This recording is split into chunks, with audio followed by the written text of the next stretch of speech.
Здравствуйте. На телеканале «Новый век» программа «Вызов 112» в студии Эльвира Фазлиева. И сегодня мы расскажем, как и почему ранним утром сгорел частный дом и магазин в Зеленодольском районе. В окно, думаю, что у нас засветится. Я сначала увидела пожарных.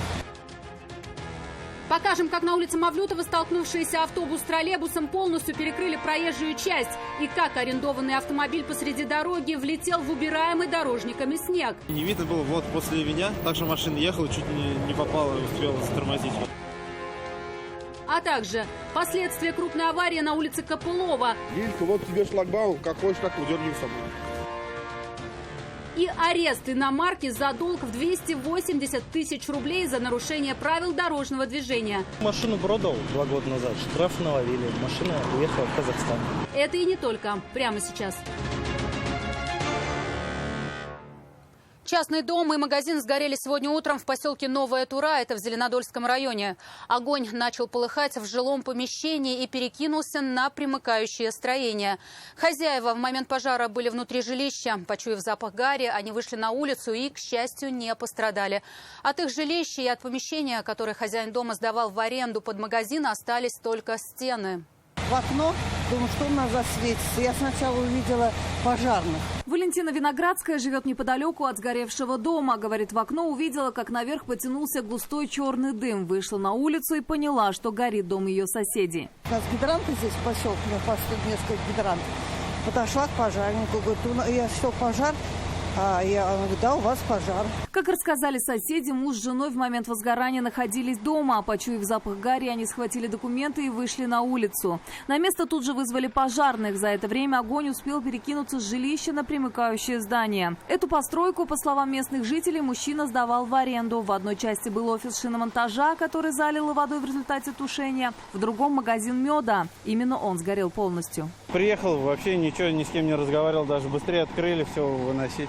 Магазин меда, кажется, перерабатывали мед или что-то делали, я точно не знаю. Недавно только появились, не разговаривал даже толком с соседями. Альберт Валеев, владелец шиномонтажа. Он рассказал, что в момент возгорания находился дома. Ему позвонили и сообщили, что их офис горит. К счастью, всю технику и документы успели вынести. Повезло ему и с тем, что огонь не перекинулся на его складское помещение, где хранились шины. Пожарные боролись с пламенем несколько часов. Предварительная причина возгорания – короткое замыкание электропроводки. От дома и от магазина остались только стены. Нафиса Минязова, Адель Миндубаев, Вызов 112. Два автомобиля оказались больше не на ходу после аварии на перекрестке улиц Копылова и Белинского. Там столкнулись Hyundai и Kia Rio. Первый автомобиль остановился на улице Копылова через несколько десятков метров от места удара. Второй развернула и выбросила на трамвайные пути. Остановилась Kia только после удара об столб. Лилька, вот тебе шлагбаум, как хочешь, так выдергивай с собой. Несмотря на позднюю ночь, разбитая Kia и снесенный ею столб мешали проезду трамваев.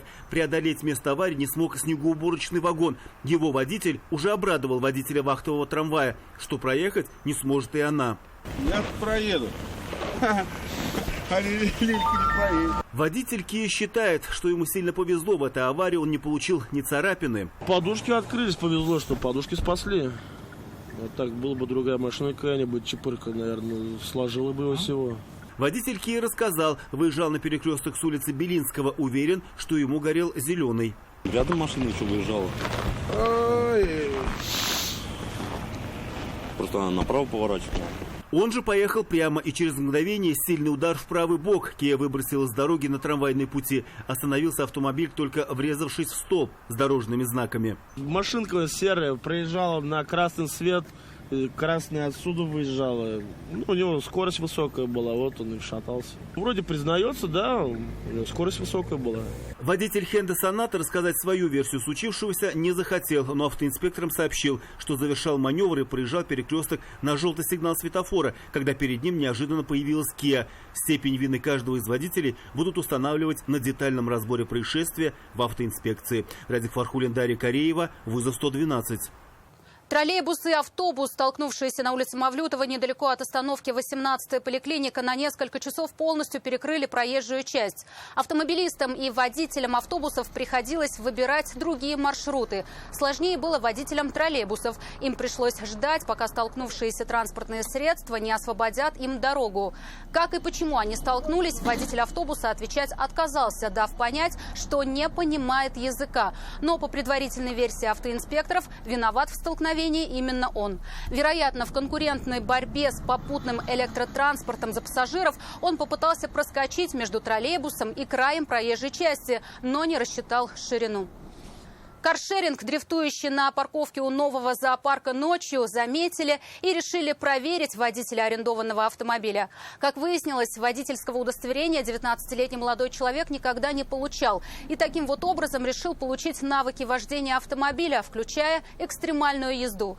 Автомобиль взял в аренду его товарищ, у которого водительское удостоверение было, и передал машину сверстнику. Теперь за это развлечение предстоит заплатить обоим. Водителю теперь грозит штраф до 15 тысяч рублей за езду без водительского удостоверения. Имеющему права предстоит выплатить 30 тысяч за передачу управления человеку, заведомо не имеющему прав. Свои санкции есть и у сервиса аренды автомобилей. За передачу управления лицу без водительского удостоверения договором аренды предусмотрен штраф в 220 тысяч рублей.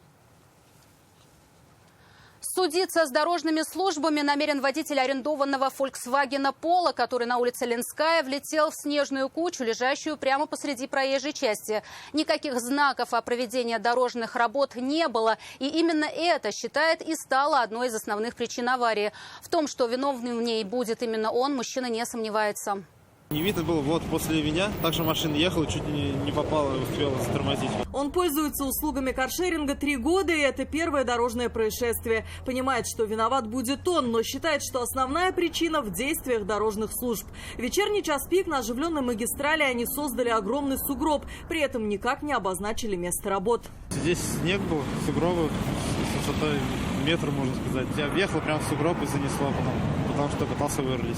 Рассказывает, что каршеринг выбирает, потому что ездить на арендованных машинах самому куда дешевле, чем на такси. Но эта поездка стала исключением. Помимо затянувшегося времени аренды, договором в случае аварии предусмотрены большие штрафы. И эти расходы он и хочет возложить на тех, кто, по его мнению, и стал истинной причиной происшествия. И уже готовится к судебным тяжбам с дорожными службами. Алия Хайрудинова, Дарья Кореева, вызов 112. Форда Эксплорер сегодня лишился 21-летний молодой человек за неуплату штрафов за нарушение правил дорожного движения.